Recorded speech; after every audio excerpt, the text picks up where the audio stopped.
सभी मीडिया बंधुओं का हार्दिक स्वागत है, अभिनंदन है। आप सभी लोग अभी जन स्वराज के मुख्यालय में हैं और आज की जो ये प्रेस कॉन्फ्रेंस बुलाई गई है वह एक इवेंट हम लोग कर रहे हैं 1 सितंबर को बापू सभागार में, जिसमें मुसलमानों की सियासी हिस्सेदारी पर हम लोग चर्चा करने वाले हैं। आप सभी लोग जानते हैं कि पिछले 2 सालों से प्रशांत किशोर जी पश्चिमी चंपारण के भितिहरवा से अपनी पदयात्रा लेकर निकले हैं।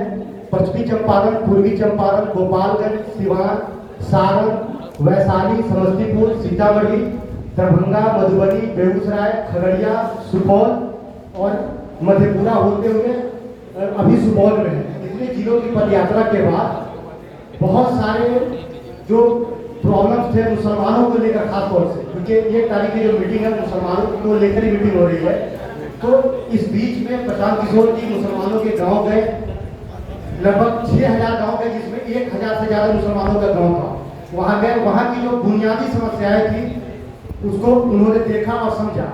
तब ये तय हुआ कि हम लोग एक बड़े स्तर पर मुसलमानों के जो बुद्धिजीवी लोग हैं, इंटेलेक्चुअल क्लास है, जिशऊर लोग हैं, जो सामाजिक तौर पर, सियासी तौर पर अपनी दखल रखते हैं समाज में, उनके साथ बैठकर मुसलमानों की समस्याओं पर चर्चा की जाए।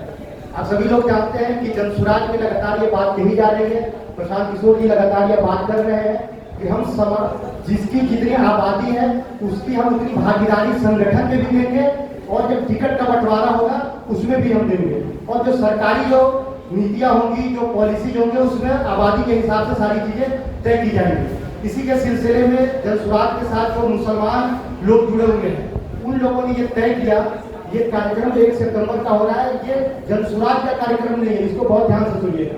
ये मुसलमानों के बुद्धिजीवियों का कार्यक्रम है, जिसमें प्रशांत किशोर जी को बुलाया जा रहा है विशेष तौर से कि आप आइए और जनसुराज में मुसलमानों की क्या हिस्सेदारी होगी, क्या भागीदारी होगी, मुसलमानों का क्या रोल होगा, उस पर आप खुले मन से चर्चा कीजिए। इसीलिए 1 सितंबर को हम लोग बापू सभागार में बड़ी तादाद में बिहार के कोने कोने से मुसलमानों को बुला रहे हैं, और वैसे मुसलमानों को बुला रहे हैं जो भीड़ का हिस्सा नहीं है बल्कि समाज में अपनी दखल रखते हैं। इसी सिलसिले में आज ये प्रेस कॉन्फ्रेंस यहाँ पर आयोजित किया गया है।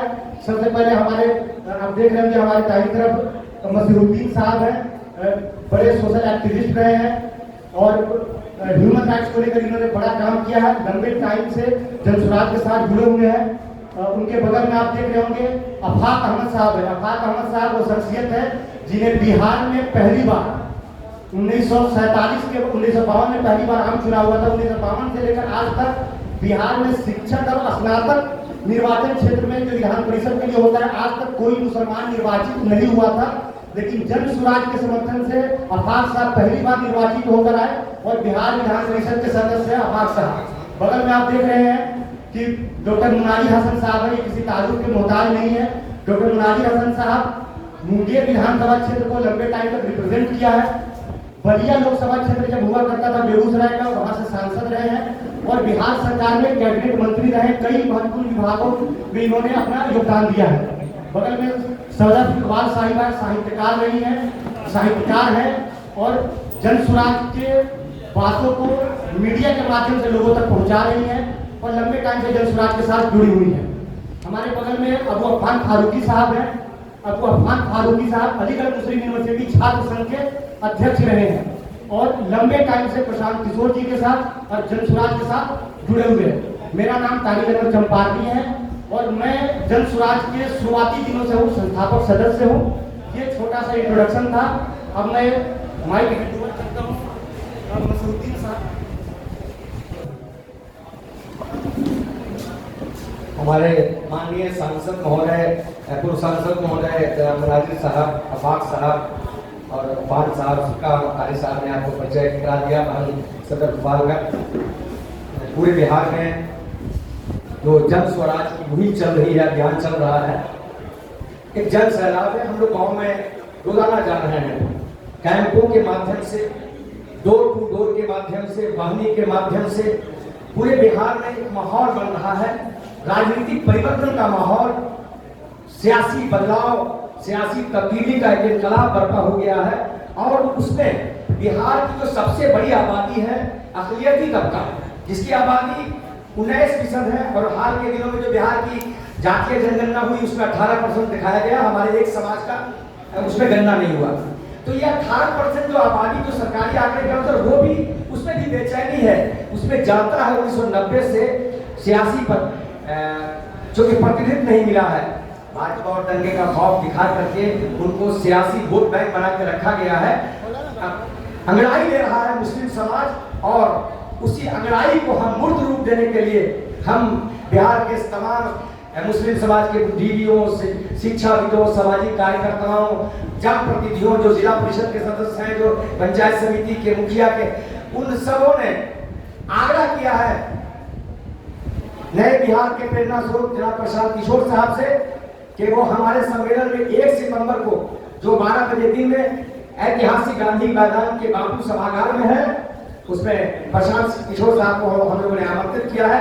आपके माध्यम से बिहार के तमाम अकलियतों से, खासकर मुस्लिम तबका के लोगों से विनती, याचना, निवेदन, अपील, आग्रह और विनती है कि वो इस समारोह में जरूर आए।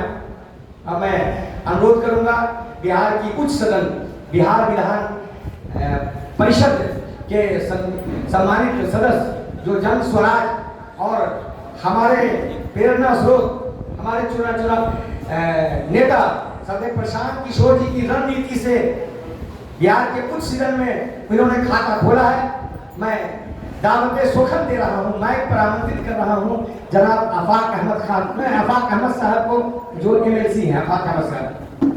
बहुत बहुत शुक्रिया आप सभी प्रेस के साथियों को, शुभकामनाएं मेरी तरफ से।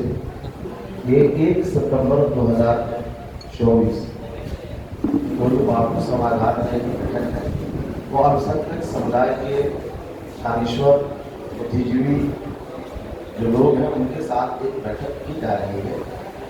बिहार में 38 जिले, उन जिलों में कितने प्रखंड हैं, वो प्रखंड के जो भी इंटेलेक्चुअल है, बुद्धिजीवी है, उसकी समूलियत उसमें होने के इम्कानात हैं, संभावनाएं हैं। और संभावना ये है कि बिल्कुल रवायत से बगावत करते हुए लोग एक तारीख रख करके कि लोगों में जो बेचैनी है, इसराब है, जो प्यास है, जिसके साया में अपने प्यास को बुझाना चाहते हैं, वो सायादार दरख्त है, तनावर दरख्त है, वह आदमी 1 सितंबर को उस अदालत में ही मौजूद रहेगा, जिसका नाम प्रशांत किशोर। प्रशांत किशोर आजादी के बाद मैं आपको बताना चाहता हूं कि इस आजाद हिंदुस्तान में पहला अवसर है कि किसी अल्पसंख्यक समाज के बुद्धिजीवियों के साथ बैठकर हिंदुस्तान के दानिश्वर, मकबूल सियासी रहनुमा, जिसका नाम प्रशांत किशोर है, उस अदालत में अपनी बातों को रखेगा और अपने विचारों को रखेंगे। ये रखेंगे कि हम आपके बारे में क्या सोचते हैं, मेरी जो गलतफहमियां हैं उसको भी वो दूर करेंगे। जो इल्यूजन, कंफ्यूजन अगर किसी को है, वो अपनी बातों को रखेगा, उसका जवाब